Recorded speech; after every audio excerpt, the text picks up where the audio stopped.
It's a very difficult situation there. आप kindly इसे take up कीजिए कि ये जो सिचुएशन बिल्ड हो रही है, where is it leading ultimately? Over to you sir. जी thank you very much and take care of yourself. इतनी सर्दी में अगर आप बाहर बैठे प्रोग्राम कर रहे हैं तो you better wear some warm clothes. आप तो ऐसे लग रहे हैं जैसे आप स्पेन में घूम रहे हैं और डेवोस में नहीं है। That's true. That's true. You must have some overcoat or something like this, something warm. Sir, I have surprised everybody with this outfit. इसलिए कि I am pretty warm. I am wearing a very good underlayer, which is keeping me warm. बताना चाह रहे हैं doctor साहब, ये बताना चाह रहे हैं कि अगर ये इन कपड़ों के साथ ये डेवोस की कॉन्फ्रेंस अटेंड कर सकते हैं जहाँ पे -डिग्री में है, तो ये पाकिस्तान को भी चला सकते हैं।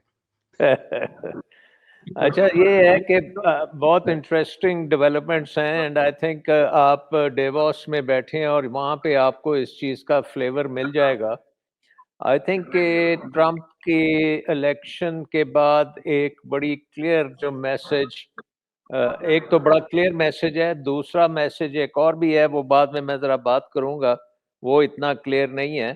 द क्लियर मैसेज इज़ कि अमेरिका फर्स्ट का जो नारा है, मेक अमेरिका ग्रेट अगेन, उसमें एक ट्रम्प का नज़र आता है कि वो समझता है कि अमेरिका के पास इतने ज़्यादा रिसोर्सेज हैं कि उसको दुनिया की ज़रूरत नहीं है और he can basically do a fortress America.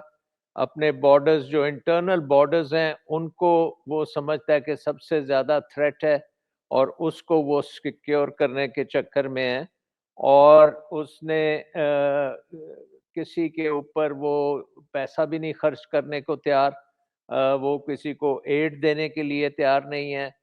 वो चाहता है कि जो भी किसी से तल्लक होगा वो बड़ा ट्रांजैक्शनल होगा और अगर उसमें प्रॉफिट एंड लॉस की बेसिस पे वो ट्रांजैक्शंस होंगी। सो ये तो बड़ा क्लियर है कि फोर्ट्रेस अमेरिका बन रहा है, जिसका मतलब है कि वो कह रहे हैं कि बाकी दुनिया जो मर्जी करे, हमारा उससे तल्लक नहीं है। और एक जो हेडलाइन ये भी आई थी कि जिसमें उसने ट्रम्प ने गजा के बारे में ये कहा था कि this is not our war. हालांकि इजराइल की अभी तक जितनी भी जंगें हुई हैं उसमें अमेरिका ने पूरी तरह हिस्सा भी लिया है, सपोर्ट भी लिया है, पैसा भी दिया है और ये लेटेस्ट जो जेनोसाइड हुआ है उसमें बाइडेन गवर्नमेंट का पूरी तरीके से पूरी सपोर्ट थी इजराइल को और इजराइल इतना आगे चले गया था कि जब बाइडेन उसको रोकना भी चाहता था तो वो नहीं रुका था। सो आई थिंक कि ट्रम्प के आने से ये अब इजराइल को सडनली ये एक मैसेज मिला है कि now they are on their own. अगर वो जंग जारी रखना चाहते हैं तो it is their decision. American support उसके लिए नहीं होगी और अमेरिका ने उसके लिए उनको कोई एड नहीं देनी। अगर कोई असला भी देंगे तो उसकी कीमत अदा करनी पड़ेगी। सो ये तो एक बड़ा क्लियर मैसेज है। यहाँ पर डॉक्टर साहब मैं आपके लिए यहाँ पर सवाल एक प्लेस करता हूँ।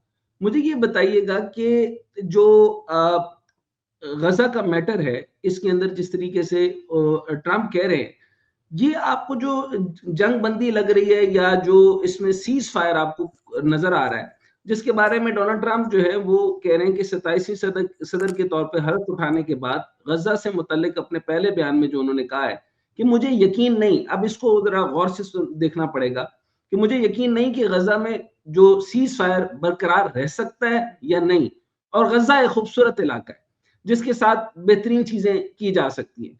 आपको नहीं लगता कि ये बहुत जेनेरिक सी बात की है और इसके अंदर क्या वो वाकई सीरियस हैं और ये जो सीज फायर है ये वाकई ही ट्रम्प ही की वजह से है या मामला और है कि वाकई हमास की वजह से जो इजराइल है वो अंडर प्रेशर आया है? ये रीजन कुछ और है या ट्रम्प की रीजन है? नहीं, मेरा ख्याल है कि ट्रम्प ने जो एक बात की है कि वो दुनिया में जंगें नहीं करेगा, जंग को ख़त्म करेगा, नंबर 1, ये उसका बड़ा क्लियर है। नंबर 2, वो कह रहा है कि ये अमेरिका के इंटरेस्ट में जो चीज़ होगी वही सिर्फ करेगा, अमेरिका फर्स्ट, इजराइल फर्स्ट नहीं है, अमेरिका फर्स्ट है। और नंबर 3 ये है कि वो अपने एरिया को प्रोटेक्ट करना चाहता है, अपने सदर्न बॉर्डर्स को प्रोटेक्ट करना चाहता है, और नॉर्थ के बॉर्डर को वो एक्सपेंड करना चाहता है, और पैनामा कनाल को भी वो लेना चाहता है, क्योंकि वो अमेरिका 70% जो उसमें शिप्स हैं वो अमेरिका की हैं और अमेरिकन नेवी की भी हैं। सो आई थिंक जंग के लिए तो ट्रंप कोई पैसा खर्चने को तैयार नहीं है, ये तो एक है आइडिया। बट एट द अच्छा, मैं सेम सर यहीं टाइम पे अगर कॉन्फ्लिक्टिंग इजराइल सवाल जंग आपसे को ले लेता जारी हूँ रखेगा। जी। अब जी यहीं पे एक सवाल आपसे लेता हूँ सर, दो इसके हम डायरेक्शन बना लेते हैं। एक ये कि क्या ट्रंप जो है वो इनवर्ड इकोनॉमिक पॉलिसी के ऊपर जोर देना चाहता है? क्या वो अमेरिका को बहाल करना चाहता है, मईशत को बहाल करना चाहता है? रिसेंट टाइम के अंदर आपने देखा है कि वहां पे जो है वो बिटकॉइंस और जो बाकी चीजें उसके अंदर बड़ी बढ़ोतरी आ रही है। उसके जो मनीला के नाम से भी और ट्रंप के नाम से भी नए कॉइन्स मुतारिफ करवाए जा रहे हैं। अच्छा, एक तरफ वो है, दूसरी तरफ जो है वो ईवी कार को वो डेवलप करना चाहता है, फिर वो ऑयल एक्सप्लोरेशन में जाना चाहता है, मईशत को मजबूत देखना चाहता है और बाकी चीजें देख रहा है।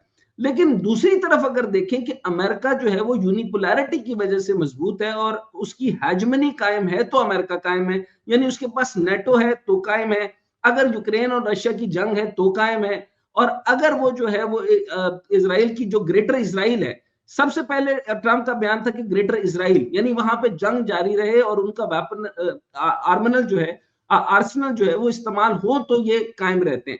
इसी तरीके से मुख्तलिफ मुल्कों के अंदर उनकी हेजमनी जो है वो कायम है तो अमेरिका है। सो अब मुझे ये बताएं कि दो डायकोटमी को मैं कैसे हल करूं कि एक तरफ उसकी इनवर्ट पॉलिसी है और दूसरी तरफ वो ग्रीनलैंड से भी नहीं हटना चाहता, वो कनाडा को कह रहा है वो इकानवी रियासत बनाना चाहता है और इस तरीके से जंग बंदी की भी बात करता है। अच्छा, ये जंग बंदी थोड़े अरसे के लिए है या फिर ये इस यानी फिर ग्रीनलैंड को भी देख लीजिए, बहरुल काहिल को भी देख लीजिए और फिर आपके पास कनाडा वाला मैटर भी आ गया, तो इन सारों को देख लें तो क्या डायकोटमी आपको नजर नहीं आ रही सर? जी, बेसिकली खासी कॉन्ट्रडिक्शंस हैं इस पोजीशन में, लेकिन उसमें 2-3 एलिमेंट्स हैं जो उसकी स्ट्रेटजी को जाहिर करती हैं। एक तो उसने देखा है कि ग्लोबलाइजेशन के वो बिल्कुल खिलाफ है। सो जो बिल क्लिंटन का ज़माने में जो अमेरिकन पॉलिसी थी ग्लोबलाइजेशन की और वर्ल्ड ट्रेड ऑर्गेनाइजेशन के तहत चाइना को भी उसमें लाया गया था, तो वो उसको टोटली रिवर्स करने जा रहा है और वो हर मुल्क के ऊपर वो टैरिफ्स लगाने जा रहा है और वो समझता है कि टैरिफ से बेशुमार रेवेन्यू जनरेट करेगा अमेरिका और उससे वो अपनी अंदरूने मुल्क जो डेवलपमेंट करना चाहता है वो करेगा। इसका मतलब ये है कि ये डेवोस जैसे जो फंक्शंस हैं अब उसमें चाइना डोमिनेट करेगा और एग्जैक्टली बाकी दुनिया जाएगी, अमेरिका उसमें ज़्यादा रोल नहीं डॉक्टर प्ले साहब, करेगा।